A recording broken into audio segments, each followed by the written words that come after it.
So a couple of weeks ago we looked at the Ducati 848, a used, more affordable option to the brand new 959 Panigale Superbike. This week, having just ridden the brand new Speed Triple R out in Barcelona, we're going to be checking out this second-hand 1050.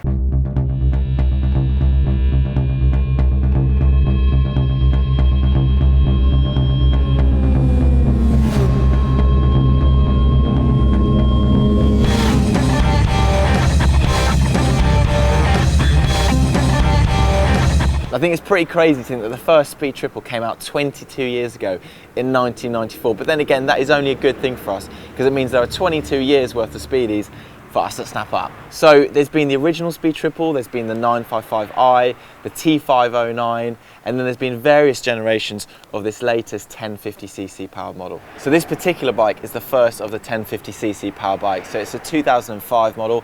It makes about 130 horsepower and it will still hit 150 miles an hour, which was definitely super naked territory around 10 years ago. Having owned a 955i Speed Triple and ridden this model, what is it like to ride compared to the latest stuff? Obviously, it's not as refined in terms of outright power, but it still has that Speed Triple recipe, which is great handling, usable power, and just a smidgen of hooliganism to keep you on your toes when you're riding one. Things to look out for in this particular model are the anchors at the front. So some owners found that the pistons in the Nissan calipers can start sticking, which causes really spongy brakes. Now there seems to be a bit of a divide in biking. You've got on one part those who love electronic aids, and then on the other hand those who hate them. The latter will probably love this bike because there's no traction control, there's no riding modes, there's no ABS, there's no anything in fact really. There's just an old-fashioned cable throttle that tells the bike to do what you want it to do when you want it. So the type of person who grabs the throttle and goes, "This is my traction control,"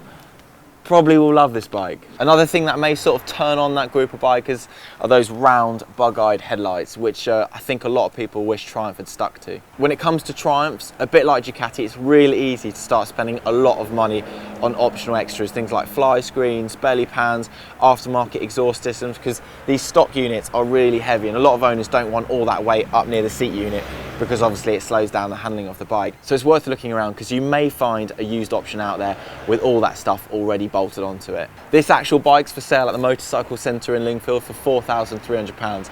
Now, if you're looking for an entry point into that street fighter class, something upright, naked, a bit aggressive, this is a really cool, iconic option.